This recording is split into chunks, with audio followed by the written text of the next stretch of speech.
Hello everyone, welcome to our Let's Play series of Pillars of Eternity 2. This is Colonel RPG as usual, and I'm very happy that you're chose to join me today here in the, I actually don't remember exactly what it's called. The Wild Mare, that's right. And, oh, didn't mean to. Ooh. What exactly? What key did I press? That opened that, I don't know. And I don't know what this sound is. I think it's cannons shooting. I don't know why it appears like that, but it's good. It's all good. It's not a problem. We're going to talk to Annalise over there, and she's a courtesan. And we have a quest for her, I think. So I need to find a pirate gang that mugged Redora, that's true, and I need to kill a Puracao, or Puraco. I don't remember exactly how it was pronounced. Then I need to talk to Annalise about Oswald. That's right, Oswald, who basically took off with money from, what was her name? There was a lady downstairs. Khan. Yeah, that's right, Khan. And apparently Oswald like Annalise. I'm gonna talk to her. Not with you, though. I'm gonna talk... Well, actually with you, because I need to steal from her. So, let's put you over here. My fingers be fat and... Rank thievery? Really? Get out! You are no longer welcome here. What? No. Well, Seraphine, you've done yourself this favor here. I'd be glad to. Let's have a chat with her.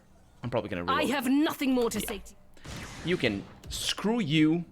You can screw you because that's not how this game works. So save scum in your face because that wasn't my choice. And I don't save scum after I do choices. Unless I'm trying to go for a completionist run or something and just figure out, oh, I did the wrong choice there. I can steal after I'm done with her, talking to her. And also that kind of hints that this thing has Alan's mechanics is 4. His mechanics is 6. Yeah. Kind of hints that he has something for us. Maybe it's the way to find Oswald. Let's have a chat with her. A young woman reclines on the cushions, a hookah hose, oh, I know what those are, held delicately in one hand. Eyes closed, she sings to herself. Her voice is soft and inviting. Not when she's angry, apparently. She doesn't move when she hears you approach, but slowly opens her eyes with a lazy smile. Come. Lay your head on my breast. I will read to you the work of my favorite poet, Skilber. Well, you're much better at this than what was his name? Emir is. Should I go straight to the problem? No, wait a minute. Yeah, Can is the one, not even... Yeah, I was mixing Can's name with Emir. Tell me about yourself before I sort of exhaust your dialogue tree. It's futile to attempt to summarize the whole of a person in simple words. How to capture their dreams, the desires of another, their feel and taste. But I appreciate your curiosity nonetheless. I am an actor. Trained from childhood. Difficult for you to believe, I'm sure. A teasing smile pulls at the corner of her lips. Her voice is wistful, almost melancholic, as her voice actress is having way too much fun with this. My troupe were my family, and we traveled the whole of the Adir Empire, performing the classic literatures to cheering audiences. Oh. Did you notice? She said were. My troupe were my family. I don't know how, I think this is the right one, because it's singular. But I don't know, because if this, sometime, like, I don't know, because troop might be a single unit, but it might also represent more, and, like, I don't know, a gaggle of fish. Is a gaggle plural? I think it's gaggle. Is it gaggle of fish? I don't know. It's got names. Too bad he didn't do something more productive of your time. What? Don't be so judgmental, character. I'm not gonna be judgmental. It sounds a pleasant life. The work was good when the crowds were grateful, and their pockets swelled with coin. I found a more dependable application of my talents here. To touch the hearts of others with my voice. I could not give that up. Have you come to hear some verse? Wait, what? Wait a minute. She's a courtesan, but you're a voice courtesan? How much for your time? Let's see if she says something about that. 100 copper pans. A reasonable fee to experience the sublime words of Adir's greatest poets. Don't you think? Indeed. Come. lay your head on my breast. I will read to you the work of my favorite poet. An interesting thing. I thought for a moment that she was like a cipher or something, but she's probably a chanter. She's a chanter, but chanters don't. Anyway, so Khan's looking for someone named Oswald. Sounds familiar? I'm sure I don't know who you're talking about. Now, please leave. Oh, so I can't lay my head on your breast anymore. What if he's in danger, though? Let's see. Can I do something here? It's clear you care quite a bit for him. Is it? Because I can't see any of this. Maybe it's not. Maybe it's just me pushing something. I don't think this is going to go anywhere. It'll be our secret. No one has to know you talk to me. I'll go with this. Sounds like something a little bit more normal. What if he's in danger? Don't you care about his well-being? If I knew a man named Oswald, and if that man was in danger, I would still decline to be involved. Oh, you don't like him? Now, is there something else I can do for you? I can go back to that? I'm sure I don't know who... I can, apparently. And I can also shut it up, which is awesome. It'll be our secret. No one has to know you talk to me. Absolutely not. My clients depend on my discretion. I will not betray their trust simply because you ask me to. So I don't think she actually cares for him. She casts a nervous glance towards her armor and frowns. Yeah, I figured. What's your problem with Khan? Oh, her. Yes, she is persistent, isn't she? She barged in and began asking me all sorts of inappropriate questions about my customers. Much like I'm doing right now. She grew incensed when I asked her to leave. She's no longer welcome in my room. Incensed? I would like to know what that is. Because that doesn't come from sense. Because that would have an S over there, rather than a C. Annalise wrings her hands and looks away. Her gaze settles on her armoire in the corner. I do hope she's not a friend of yours. Her manners are atrocious. She didn't come off as very rude. I think I'm sure I don't know who you're talking... I might be able to, let's go with this. It's clear you care for him a bit. Let me help. She chews on a knuckle, brow furrowed, deciding whether she should trust you. Then she sighs heavily and gives you a sheepish smile. Oswald has visited oft of late. He's a sentimental old man, and he longs for the words of our homeland, Adir. I would often read the old epics to him in their original Eldaderan. Her eyes gain a distant and focused look, and a wistful smile spreads across her face. He's grown paranoid recently, however, always muttering about the shadows following him and other such nonsense. It was quite unnerving, frankly. Yeah, if he was an animator trying to extend his life, he might have awakened, and that's why he's paranoid. He came to me in a panic a few days ago and shoved his journal into my hands. He told me he'd be back for it, but I've not seen hide nor hair of him since. I wonder, perhaps his journal would help you find him. Here, take this key. You'll find the journal in my armoire. Well, whoever wrote this dialogue didn't expect me to do what I did, which is fail twice to convince her, because this sounds like just completely out of... I just said that she cared for him, and then she does something completely opposite to what she was doing before, which was to put me out of here and complain about other people that do exactly the same thing I'm doing. Sure. So I have the key. Of course. And I have Oswald's journal, Adir clothing. I'll take both. And I've also gained experience. Give Oswald's journal to Khan. I'm not gonna read it myself? This afternoon, Godin Dag, apparently it's written. This afternoon I walked the streets of Nekataka and felt an unusual spring in my step. I cannot be sure if it's the fine weather of the archipelago or my great distance from the deerwood and the blasted goose and fox inn that has gifted me this buoyancy of spirit. Why doesn't he... What hatred does he harbor towards goose and fox? It's just a normal inn. Just like you go there and you just drink and you sleep. And there you can also play in the basement. No, can you actually play some dice? I don't think so, but yeah, this is basically in Copper Lane, I believe, right at the entrance of the city. But I'm grateful nonetheless. I have seen no sign of the girl. Helia be praised. God's willing I have slipped her net at last. She's probably talking about Can. Or he's probably talking about Can. Although, yeah, Oswald. Yeah, the old man. McQueenstag. Oh, that's the names. The, like, Monday and Sunday or something.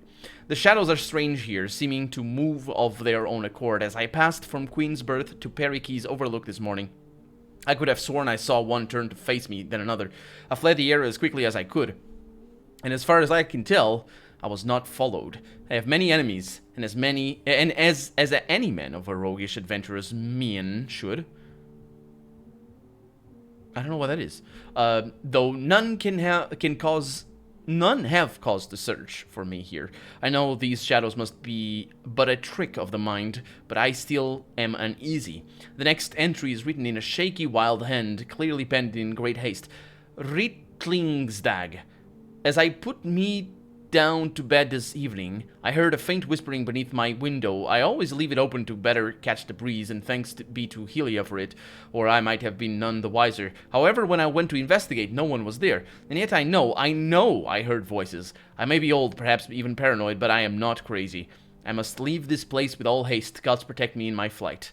On the next and final page of the journal is the symbol of Wurika, a broken crown scrawled in a deep red ink. Ah, he's messing around with a freaking Latin key again. Absolutely. Why do these people why don't they learn? Latin key is the worst. The fact that it's Latin should tell you something. It's poison. It's poison.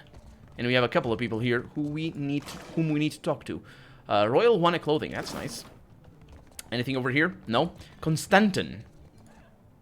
A burly dwarven man hums a jaunty tune to himself as he fastidiously organizes his collection of scented oils. When he hears you enter the room, he greets you with a smile and a humongous outstretched hand. His grip is strong and sure. Come to seek ablutions for your sins? He slaps his knee with a bark of laughter. Get it? Ablutions? What? Absolution? I crack myself up. Gets me every time. I like you already. Don't blame me. I have a soft spot for people who find themselves to be too funny, even though they are not. He wipes a tear from his eye, still chuckling. Massage? Bath? Whatever you need. Just ask. Oh. Scents and stuff. How'd you end up here? Oh, you don't want to hear about that. I lived a boring life, so there wouldn't be much to the telling. Indulge me. Truth be told, my real passion is pottery. Trouble is, I got these big hands. Not meant for delicate work. Worked out in the end, of course. Now I specialize in relieving tension in the Maua and death godlike. Oh, that sounds like a lovely time. Do you like your work? The pay's good and my clients are interesting enough. He shrugs non-committally. Not exactly a ringing endorsement. You caught me there. He gives you an awkward chuckle and scratches at his beard. The stability's good and all, but I haven't seen anything that gets my blood pumping in ages. You know what I mean? Oh, I'm sure. I don't. What? I got conflicted. I was gonna say, well, you haven't seen me, but then, I don't know if I. What's life without a little excitement? Let's. I don't. Let's go with that. Doing the same old thing day in, day out. It's enough to make a man leap from the nearest window. Well, it could come with me. Where to? You know that 700-foot tall statue made of Adra? I'm going after it. No kidding. Uh-huh. I like to see something like that for myself. Do you think I could come with you? Just for a bit. Grab your things then. Let's go. Hell, you don't have to tell me twice. Okay. And I think he's a crew member. Although, he is not. He is not. Howler. I'm gonna go with multi-class characters. Don't tell me I'm not a new player. I've beaten the first game on maximum difficulty, even though I learned a lot of things, even though I sucked at it. I'll go with that, though. Barbarians... Is he a mixture? Are they the same? Because he's a barbarian. Oh, he's a cipher. Yeah, that's pretty decent. Having an extra chanter. They don't stack. The things don't stack. But having an extra chanter is pretty good. I'll go with that. And I'll worry about you later. I guess. We're okay. Do we have... I wonder if we have more... Or how many people we have. I think we had 2 more people after these guys. With this guy included. I thought he was going to be a crew member. Well, I'm glad... Oh, wait a minute. She's sitting on a throne? I mean, I say she. She's a... Because A at the end. She's a godlike, I think. But she has... She's like trembling. Or is that... like a nervous tick? Or like, you know, she's impatient. Yeah. A fire godlike woman polishes a pair of stocks, tending to them with the fondness of a mother for her favorite child. The room is dim, illuminated only by the glowing of her steel-forged skin. Her eyes burn with the light of Magran's fire. When she hears you enter, she shoots you a look of utter contempt. I will give you an experience you won't soon forget. I am sure... Oh, I know her voice. Need to hear it again. I'm sure you will. Tell me about yourself. I must assume the question beneath your question is how a fire godlike came to find herself in a place such as this. I think she's the voice actress of the grieving mother. And I don't know who that is.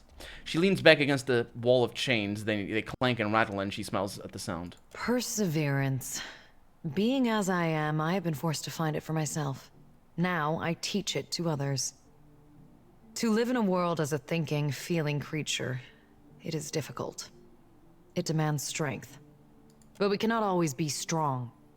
I help those who have lost their strength to find it again. She wraps a chain around her arm and tugs. The steel links glow red with the forge fire where they touch her skin. Or with forge fire, yeah. That would be impossible. They can't. They can't be hot. Because if they glow red, they are at above 1,000 degrees Fahrenheit or about 500 degrees Celsius. That's when any temperature is visible to our eyes. So no, they don't. Otherwise, this would be on fire everywhere. How much for your time? Let's go with that. 300 copper. I know it's a bit more than most, but my service is like nothing you will find anywhere else in Nekataka. I suppose that's a good investment. Let's get to it then. Very well. Remove your clothing and shut the door. She runs a hand along her freshly polished stocks. This is I don't know what these stocks are. Anyway, while she waits for you to comply with her order. Okay, what is gonna happen? You may leave. Did I get a buff? I did! Rabuna's boon. 1 dexterity, 1 might, and 1 resolve. How long does that last? Maybe until I sleep? That probably is until I sleep. Let's look at our character over here. It's not here, is it? There it is. Current effects, but he doesn't say. It probably is until I sleep. But I might be wrong about that. You are a glutton for punishment, I see. I will give you an experience you won't soon forget. Oh, thank you for explaining it to me. Well, I was just curious. Hey, why? Everybody it's just punishment. It's fine. Don't look at me weird, guys. Shut up. Then we have the exit to the outside. Okay, so let's go down because we need to talk to Can. Now that we have the journal, and that's probably gonna unlock some stage of that quest. Although, I am glad I know what's going on. Or a little bit better of what's going on. And let's have a chat with Khan. Have you got any leads on that mad old goat yet? Yeah, here's the journal. Khan flips through Oswald's journal, then stops and looks up at you, eyes wide. Someone has hastily scrawled the broken crown symbol of Woodica across the last page. I saw that, I know. Khan mutters to herself. She traces the symbol with her finger and frowns. Oh, Oswald, you really stepped in it now, haven't you? Getting mixed up with Woodikins? You damned old fool. Yeah, indeed. Where could they have taken him? She chews on her lower lip with uneven teeth and mutters to herself. You must have sailed through half of Deadfire to get to Nekataka. Anything catch your eye? Not really. To be honest, I spent most of the trip out from Defiance Bay, bent over the bulwark, giving Andra a taste of my innards. I hate boats. Why do I say you and me both? I'm not gonna say that. Definitely not gonna say that. And I don't hate them either. I'm gonna say nothing. Damn, if only I could find that captain who gave us passage to the Deadfire. Bet he'd know. Wait a tick. When our ship neared Nekataka, the bosun told me about a weird temple on an island in the Karatapu Channel, southwest of the city. She wouldn't tell me what it was for, though. Got real spooked when I asked. Weird temple, huh? Sign me up. Go take a look then, and let me know what you find. With any luck, you'll catch the old goat there in one piece, and we'll both leave here with some weight in our purse. Yep, although you give me 20% of that, that's not... 20% of 5,000 is decent, but... I mean, it's okay. It's a nice sum. Oh, I didn't sleep. Oh, maybe I did because of all the punishment above. I didn't look at the time, though. Let's see what time it is. Hopefully it's daytime, because I need to go to the Adherent Trading Company. It's not. Unless there's people out here. Too much salt in the air. Not even. Unless, of course, there were people outside that... Ooh, I'm gonna waste that buff. Because I can't wait, can I? That's not a thing. I can just... Yeah, can just accelerate the time. Unless, of course... Ah, I can wait. Fantastic. I don't think that was possible in the first game. Like, just... Soundtrack is so nice. I don't think that was possible. So we're gonna wait, which is great. And we're gonna go into the Valen Trading Company, so see what's in there. And maybe I'm even gonna be able to steal the things I want to steal. Without, you know, with people still being there. Although I do think that upstairs is going to be a bit of a tricky thing, because it might be forbidden for us. Okay, so, rest and wait. Resting is not allowed, and that's why we wait. Thank you very much, game, for being decent and good. I really do hate it when games say that resting is not allowed. Well, I don't want to rest, I want to wait. So there it is, into the Valen Company. 8 AM, Universal Time, when things just open. Also, it was marked as a sort of thing, so that was nice. And what do we have in here? A little bit of a not a statue, a sort of a... Oh, it's the justice thing. Oh, these guys are Woodican, aren't they? Because that's one of the symbols for Woodica. We have VTC, oh, the Valiant Trading Company. Look there. Oh, nice. And we have Luca over here. Okay, I can do this. And see that I want nothing. I don't be supposing we could blow it up. Easy breezy. Don't blow it up. We got some interesting things in here. And that can be taken. And we got a lot of money, and apparently nobody cares. The best. Luca. The clerk busies himself about the room. Was she the one that we found at night? I don't think so. Favoring you with a brief glance, he rubs under his eyes and exhales through his nose. Merla, if you are not on the schedule, you are here to waste my time. Luca's shirt is spotted with a number of faded purple stains that you recognize as droplets of wine. Someone has tried unsuccessfully to wash them out. Noting your interest, Luca tugs his jacket closed. The service at the tavern are clumsy. Most clumsy indeed. What is this place? Stumbling from the street, I see. This is the heart of the Valiant Trading Company. You would know that if you had a reason to be here. From her office, Governor Alvari carries out the will of the Songretta Mea Compresa. The Congress of the Company. A body of 11 high-stakes investors who collectively operate the Valiant Trading Company. We clerks are the fingers of their long reach. Okay. How exactly are they high-stakes investors? What does that mean? Are they just... Is it just telling me that it's very expensive to run this? Because what is a high stake about the Valiant Trading It's Company? still going on, is it? When will those arrogant louts decide that enough is enough? Oh, those commoners talk. Has been raving ever since they moved in next door. Imagine them as neighbors. A Valiant clerk whispers into the ear of her friend, who closes her eyes and nods in a sagely manner. It's a point of pride, I suppose, having the bigger house in the district. Second woman ponders this to herself, glancing out the office window and tapping her chin. What window? Pride? I wouldn't count on either of them having much of that in stock. She flinches as she notices you, but recovers quickly, putting on a winning smile. Something we can help you with, madame?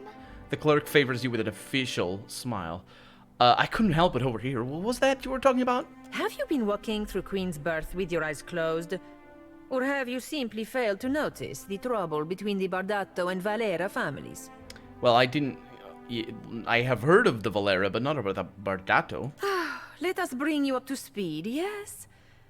Two families, Bardato and Valera, have been feuding for months. The Bardatos are older, wealthier, and better established, both here and back in the Republics. The Valeras are newer to Deadfire, but success at pirate hunting earned them prompt status. They purchased an estate next door to the Bardato house, and a whole nest of conflict and disagreement arose from there. One side has the money, while the other is a rising star. Unfortunately, it's all too natural that they should disagree. Over what? What are they disagreeing over? Who...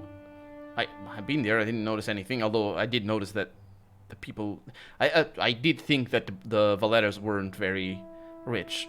So, what are you ladies doing here? We are apprentice clerks to Luca and Governor Alvari. They don't let us access serious documentation, except under the strictest supervision, of course. Someday, though. It is a joy and a pleasure to serve the trading company in any capacity. Once you see how irregular everything is in Neketaka, it seems obvious that the Huana are clueless and the Republics are so decidedly in the right. Does it? About what? In the right about what? Okay, well, I haven't been introduced to the big...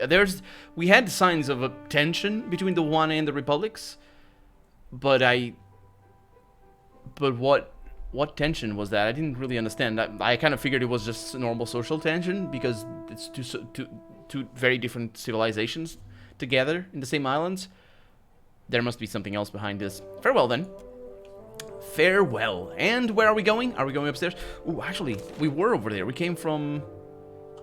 Where did we come? Oh, from the washrooms, that's right. That's where we came from. And we can go backstage. I say backstage, but... yeah. Oh, I can't go there. Good. Anyway, we're out of time for the day. So, that's going to be that for this episode. I'm Colonel RPG, and this has been... Why was it? I was going to say the wrong name. Pills of Eternity 2, of course. I really hope you've enjoyed it, and if you did, go ahead and leave a comment. Like the video if you want to see the next episode come out sooner rather than later. But above all, thank you so much for watching, and I hope I'll see you next episode. Bye-bye.